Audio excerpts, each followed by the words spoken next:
हूं आपके साथ हिमानी नैथानी। रिपब्लिक मीडिया के डिजिटल प्लेटफॉर्म दृष्टिकोण में आपका स्वागत है। पहली बार के विधायक और जीत ली सीएम की कुर्सी की रेस। आखिर ये करिश्मा कैसे हुआ?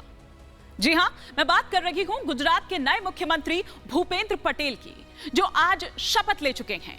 मुख्यमंत्री के पद की शपथ लेने से पहले भूपेंद्र पटेल ने घर में पूजा अर्चना की, उसके बाद साईं बाबा मंदिर गए, दादा भगवान मंदिर गए और फिर सीधे नितिन पटेल से आशीर्वाद लेने के लिए उनके घर पहुंच गए। इसके बाद उन्होंने पहला ट्वीट जामनगर में बाढ़ प्रभावितों की मदद के लिए किया।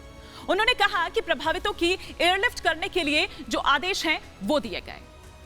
भूपेंद्र पटेल को सर्वसम्मति से बीजेपी विधायक दल का नेता चुन लिया गया था। सीएम पद से इस्तीफा देने वाले विजय रूपाणी ने ही खुद बैठक में पटेल को नेता चुनने के लिए प्रस्ताव रखा था और इससे पहले पाटीदार समुदाय के ही कुछ नेताओं का नाम रूपाणी के उत्तराधिकारी के रूप में चल रहा था, लेकिन अचानक से भूपेंद्र पटेल का नाम सामने आता है, जिनकी कहीं कोई भी चर्चा नहीं थी। भूपेंद्र पटेल इससे पहले राज्य सरकार में कभी मंत्री भी नहीं रहे और दिलचस्प बात तो यह है कि प्रधानमंत्री नरेंद्र मोदी भी जब 20 साल पहले गुजरात का मुख्यमंत्री बने थे, उससे पहले वो खुद भी कभी मंत्री नहीं रहे थे। तो ये तुलना भी की जा रही है। लेकिन पटेल की अगर बात करें तो उनको मृदुभाषी कार्यकर्ता और सादगी से लबरेज एक नेता के रूप में जाना जाता है, जिन्होंने नगर पालिका स्तर के नेता से लेकर प्रदेश की राजनीति में शीर्ष पद तक का सफर तय किया। भूपेंद्र पटेल 2017 के विधानसभा चुनाव में राज्य की घाटलोड़िया सीट से पहली बार चुनाव लड़े थे और जीते भी थे।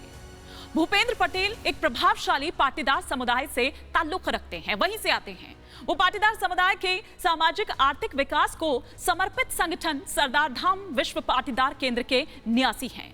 ये बताया जाता है कि राज्य में बड़ी संख्या में पाटीदार समुदाय के लोग बीजेपी से नाराज चल रहे थे और यही वजह है कि जैन समाज से आने वाले रूपाणी को हटाकर एक पटेल को राज्य की कमान सौंपी गई है। भूपेंद्र पटेल ने नगर पालिका स्तर के नेता से लेकर प्रदेश की राजनीति में शीर्ष पद तक का यह सफर तय किया है। अपने समर्थकों के बीच दादा के नाम से पुकारे जाने वाले पटेल जिस विधानसभा क्षेत्र का प्रतिनिधित्व करते हैं, वो गांधीनगर लोकसभा सीट का एक हिस्सा है, जहां से केंद्रीय गृह मंत्री अमित शाह सांसद हैं।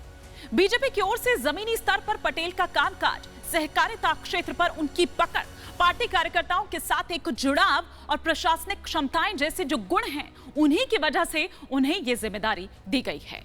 रूपाणी ने इधर राज्य में विधानसभा चुनाव होने से लगभग 1.25 साल पहले शनिवार को अपने पद से इस्तीफा दे दिया था।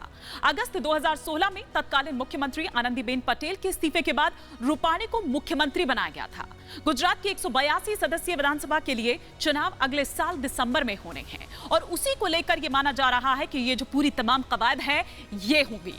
तो अब कवायद तो शुरू हो गई है, अब ये देखना होगा कि क्या वो जो नाराजगी है वो भी इस कवायद के बाद दूर हो पाती है या फिर नहीं। फिलहाल के लिए इतना ही, लेकिन आप बने रहिए रिपब्लिक भारत के साथ, क्योंकि वहां पर देश और दुनिया की बड़ी खबरों पर आपको लगातार अपडेट्स मिलती रहती है। नमस्कार।